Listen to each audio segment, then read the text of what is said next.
अस्सलाम वालेकुम and welcome to light of wisdom. आज हम नमाज की साइंटिफिक एक्टिविटी के बारे में बात करेंगे कि साइंस ने किस तरह इसको बेहतरीन फिजिकल और मेंटल एक्सरसाइज करार दिया। नमाज की अगर मैं साइंटिफिक डेफिनेशन बताऊं तो सिंपल वर्ड्स में ये है कि नमाज एक ऐसी सेट ऑफ एक्सरसाइज है जिसमें हम पोस्चर के साथ साथ मुख्तलिफ कुरानी आयात भी पढ़ते हैं। एक नमाज की रकत में 7 तरह के एक्सरसाइज पोस्चर्स होते हैं जो कि हर हिस्से में मुख्तलिफ है। मसलन खड़े हुए डिफरेंट और बैठे हुए डिफरेंट। हर मुसलमान को सुबह सोकर उठते ही एटलीस्ट फजर में 14 पोस्चर्स परफॉर्म करने होते हैं। इस तरह एक दिन में 119, एक महीने में 3750 और एक साल में 42,840। इंटरेस्टिंग बात यह है कि नमाज के पोस्चर दुनिया की मशहूर तरीन एक्सरसाइज योगा से मिलते हैं और इस तरह नमाज हमें एक दिन में 5 बार योगा परफॉर्म करने के बेनिफिट्स देती है जो कि हर इंसान के लिए हर तरह की सेहत और बीमारी में सूटेबल है, चाहे वो बच्चा हो, जवान या फिर ओल्ड एज। इन पोस्चर्स में हम मसल्स को जेंटली कॉन्ट्रैक्ट और रिलैक्स करते हैं एक परफेक्ट बैलेंस के साथ, बगैर थके या एग्जॉस्ट हुए। जिस्मानी तौर पर नमाज में हम अपने जिस्म के मेजर जॉइंट्स जैसे कि घुटने, कोहनिया, हाथ, पाँव और ख़ास तौर से स्पाइनल कॉर्ड यानी कि रीढ़ की हड्डी की एक्सरसाइज परफॉर्म करते हैं एक बैलेंस्ड मूवमेंट के साथ।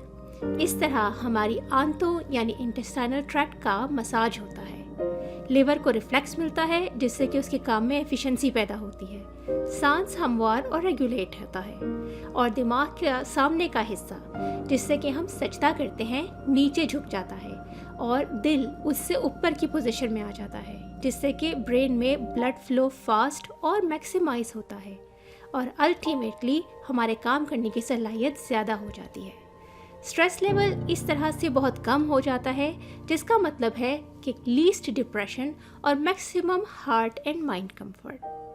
ये बात यहाँ याद रखने की है कि माइंड कंफर्ट से मतलब माइंडफुलनेस है जो कि अगेन वेस्ट के मुताबिक एक बहुत पावरफुल मेंटल एक्सरसाइज है। साइकोलॉजिकल स्टडीज़ में यह ख़ास तौर से पढ़ाई जाती है। सो योगा और माइंडफुलनेस को जब हम कंबाइन करते हैं नमाज की सूरत में तो इसके बेनिफिट्स डिस्कस करने के लिए ये वीडियो तो क्या आवर्स की डिस्कशन भी नाकाफ़ी है। अब फिज़िकल बेनिफिट्स के अलावा जो रूहानी यानी स्पिरिचुअल बेनिफिट्स हैं उनमें से कुछ इस तरह से हैं।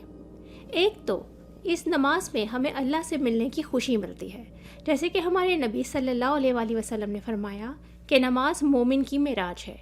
मगर मेराज क्या होती है, यानी अल्लाह ताला से मिलना। नंबर 2, इससे हमारी साउल फूड प्रोवाइड होती है, यानी कि हमारी रूह को खुराक मिलती है जो कि हमारे जिस्म के बिल्कुल ऑपोजिट है क्योंकि हमारी रूह दुनिया के खानों से नहीं बल्कि अल्लाह ताला के जिक्र से मुतमईन होती है। तीसरे, खौफ के वक्त हम पुरसुकून होते हैं नमाज पढ़ के, जैसे कि मुसलमान जंग के वक्त में भी नमाज कज़ा नहीं करते थे नबी करीम सल्लल्लाहु अलैहि वसल्लम के ज़माने में, जिससे उनके दिलों को इत्मीनान होता था। चौथे, खुशी के वक्त खुशी का तमाम होना।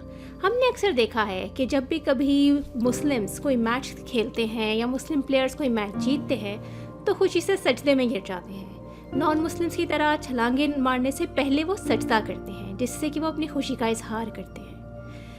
और यकीन का कायम रहना नमाज ही की वजह से है। सुनने में तो ये एक ऐसी बात है जिसे कि हम तकरीबन अपने माँ बाप से या टीचर से बचपन से सुनते आए हैं, मगर हम इस यकीन को ऑटो पायलट मोड में ले लेते हैं, यानी सुना और सर से गुजार दिया।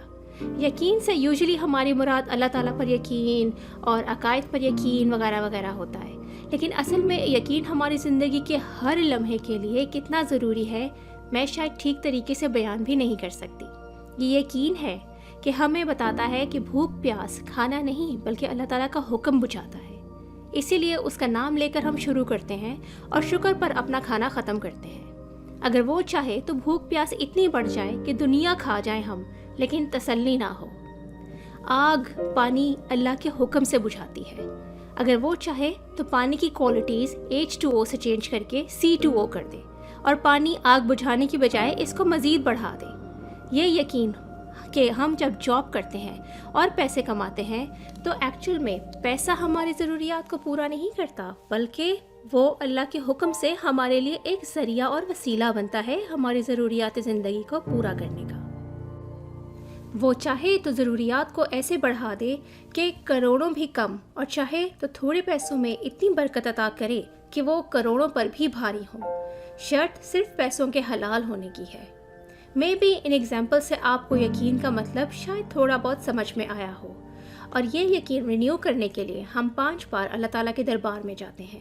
قرآن میں اللہ تعالیٰ کا ارشاد ہے کہ اور جس نے تمہیں پیدا کیا کیا وہ ہی نہیں جانے گا؟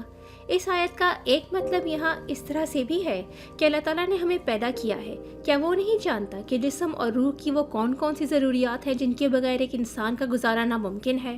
اور اگر اس نے 5 دفعہ یہ چیز ہم پر فرض کی ہے تو کیا وہ ہماری مصروفیات کو نہیں جانتا؟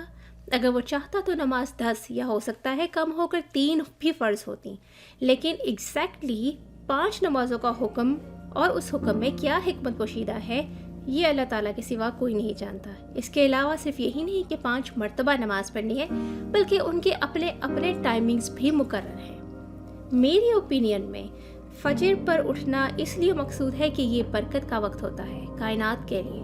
ہمارے نبی صلی اللہ علیہ وسلم نے فرمایا کہ میری امت کے لیے صبح کے وقت میں برکت رکھی گئی ہے۔ پھر ظہر اور فجر میں سب سے لمبا گیپ ہے جو کہ ہمیں جاب، اسکول یا بزنس کے لیے ٹائم پرووائڈ کرتا ہے، ہر فکر سے ایک طرف ہو کر، اور اسپیشلی اس بات کی فکر کیے بغیر کہ نماز قضا ہو جائے گی۔ پھر عصر کا وقت ظہر اور عصر کے درمیان ریسٹ کے لیے ہے، اور یہی وقت شدید گرمی کا بھی ہوتا ہے۔ تو میرا خیال ہے کہ یہ وقت ہیومن باڈی کے ریسٹ کرنے کے لیے بہترین ہے، اور یہی ہمارے نبی کریم صلی اللہ علیہ وسلم کی زندگی میں کیلولا کی صورت میں موجود تھا۔ پھر مغرب کا مطلب ڈے کو پیک اپ کرنا، اور عشاء کا مطلب ایک الٹیمیٹم ہے کہ اس کے بعد ہمارے سونے کا وقت ہے۔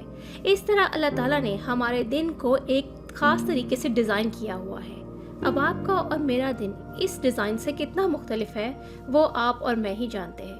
اللہ تعالیٰ ہم سب کو اس ڈے روٹین اور نماز کے میکسیمم بینیفٹس لینے کی توفیق عطا فرمائے اور یقین کی دولت سے مالا مال کرے، آمین۔ جزاکم اللہ خیرہ۔